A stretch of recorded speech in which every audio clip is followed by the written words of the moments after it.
Get ready for the biggest evolutionary experiment this channel has ever witnessed. We're about to push evolution to a scale never seen before. What? It all begins here, with this small group of herbivores. If you're new to the channel, you might be wondering what exactly these creatures are. I've covered them in detail in previous videos, so I'll keep it brief. Each creature is controlled by its own unique neural network brain. That means no two creatures are exactly alike. They can see and sense the world around them, but how they react to that information is entirely up to evolution. Evolution doesn't just shape their physical traits, it also shapes their intelligence. Through evolutionary machine learning, both body and brain can change over generations. Here's how it works. When a creature eats enough food, it gains the ability to reproduce. Its offspring inherit a copy of its DNA, but with a chance of random mutations. Some mutations may be harmful, some may be beneficial, and most will have little effect at all. Over many generations, however, these small changes can lead to remarkable adaptations. I've created the world, defined the rules, and released these creatures into their new environment. From this point on, they're on their own. Apart from the visuals, I've created a completely closed ecosystem. What that means is that the world begins with a fixed amount of nutrients, and no new nutrients are ever added. When a creature eats a plant, those nutrients don't disappear, they are transformed. Some are converted into energy, some become waste, some are used to heal injuries, and some are invested in producing offspring. When a creature eventually dies, its remains slowly decompose, returning those nutrients to the soil. Over time, those nutrients are absorbed by plants, which grow and become food for future generations. This creates a true cycle of life. As creature populations grow, plant populations naturally decline. As food becomes scarce, creature numbers fall, allowing plants to recover. Then the cycle begins again. Every organism in this world is connected, and every nutrient is constantly recycled through the ecosystem. Before we leave these creatures to evolve, let me give you a quick tour of their world. Right now, they live on the edge of a vast grassland bordering a dense forest. At first glance, it may seem like an ideal habitat, but appearances can be deceiving. The grassland contains only a limited supply of food, and eventually those resources will be depleted. When that happens, survival will depend on the creature's ability to explore and adapt. As food becomes scarce, they will face a choice. They can venture into the forest or attempt to travel through the desert that surrounds it on both sides. Neither path is easy. The forest is filled with obstacles that must be navigated around. Creatures lacking the intelligence to maneuver through this complex environment may become trapped, waste valuable energy, or fail to reach these new sources of food. The desert presents a different challenge. Food is scarce, and new plants grow slowly. Only creatures that evolve the ability to efficiently locate food and travel long distances without starving will be able to survive the journey. Already we can see some of the creatures beginning to push into the forest, searching for opportunities beyond their familiar home. Whether this decision will help them thrive or lead them to extinction remains to be seen. For now, we'll leave them to their own and return in a few thousand days to see what evolution has accomplished.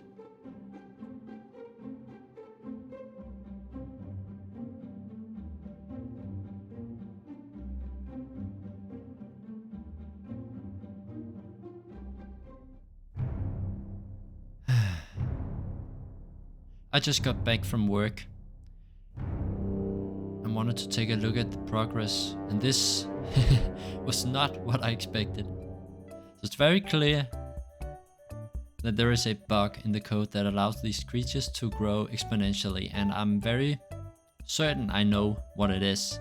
It's a one-liner. Look at these massive creatures. I wonder how they even survive. Can they even eat? What?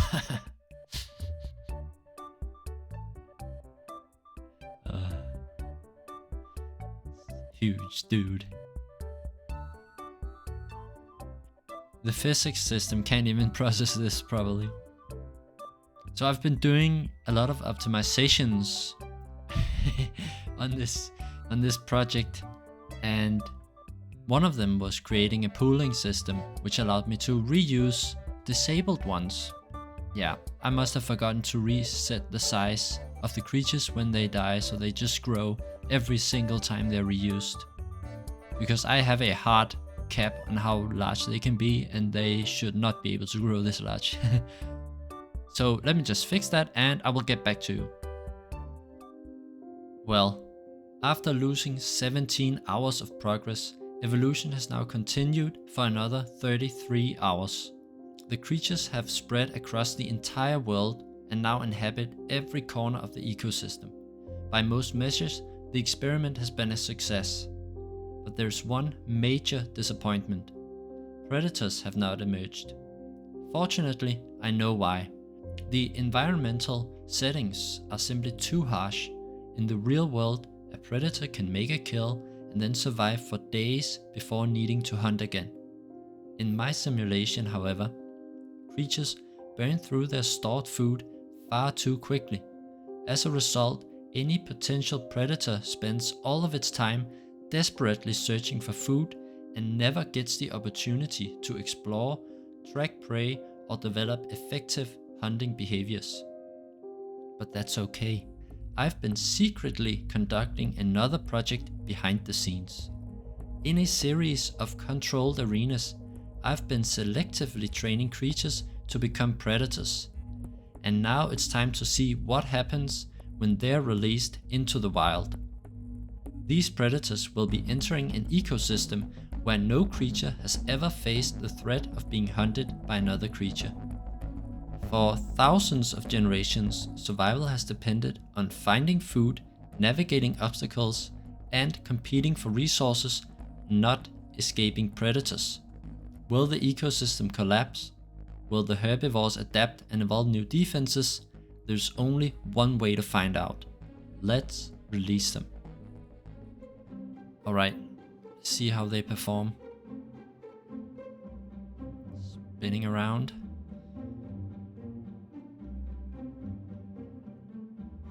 Oh. Yeah, nice. Alright. Successful hunt. They seem to be moving around a little too slow for my liking. It's like they don't know how to explore.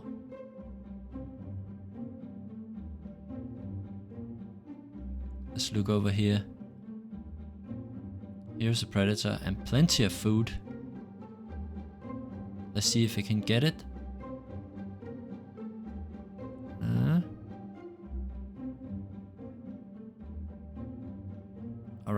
Alright. Now get the rest. No, you're turning the wrong way. No.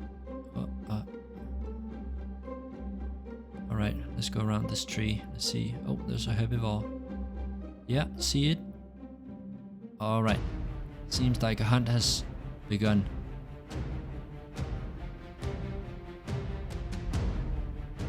Get it. Come on. The movement is not very smooth. And it's just gone off. Yeah, they don't really seem to know how to hunt, even though that's what they were trained for and were successfully able to do in the arena. And now it seems to be just catching its breath. Come on, you're running out of time here. You're starving. Yeah, get this one. Yeah.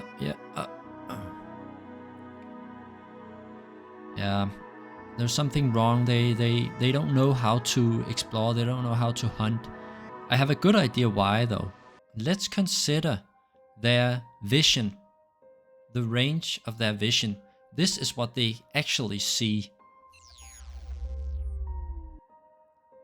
And now let's compare that to what they see in the arena. Here's what they see. So as you can see, the creatures in the arena, they can always see everything. But in the ecosystem, they can't. So they've never learned to explore the unseen. So that's what will have to change in the arena experiment.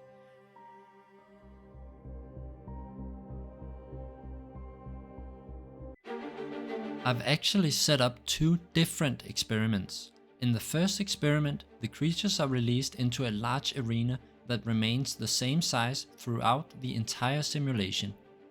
In the second experiment, the arena starts small, but every 50 days, its size increases, gradually giving the creatures more space to explore and adapt to.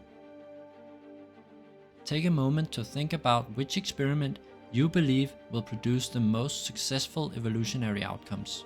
Will a stable environment allow creatures to optimize and thrive, or will a constantly expanding world encourage exploration, adaptability, and the emergence of more complex behaviors?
I'm stopping the experiment early. The creatures have only evolved for about 150 days, but clearly they're able to explore much better than their predecessors. They seem to mainly go for dead remains, but a reason for the early stoppage was to allow predatory behavior to evolve in the real ecosystem. This also prevents overfitting, where the creatures would only be able to function in the arenas. Let's release them. Alright, I've released the creatures. Let's see if they perform any better. Already they seem to be moving around a little better than before, because there a lot of them were just spinning around. And here it's already found some dead remains and have successfully eaten them. Very interestingly, this creature's already learned to not bite all the time and only bite once something is actually close. Given that these creatures have only evolved for 150 days, that's quite impressive.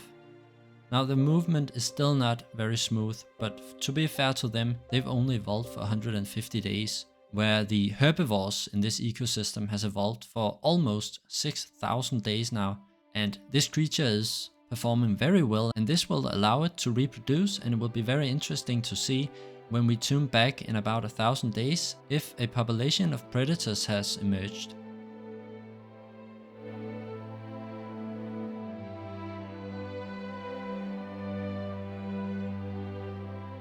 It's now been 6,800 days, and just look at how many creatures there are.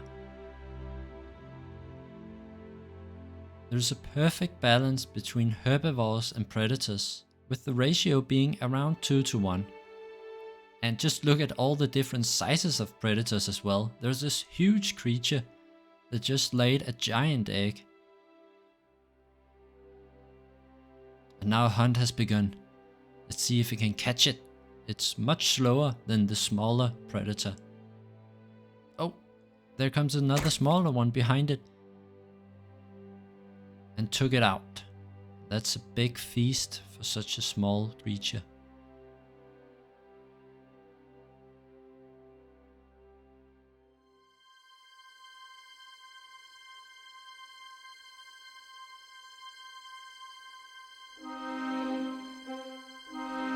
Just look at how these herbivores evade them with no issues.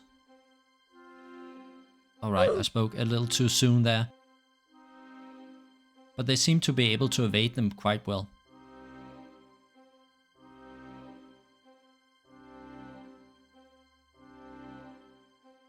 Also very interestingly, the creatures actually don't seem to go for the eggs even though they have a lot of food in them. Especially for the predators, eating eggs is a great food source. But of course, eating eggs also means that there will be no offspring, and that's of course a bad trait to have if you were eating your own eggs.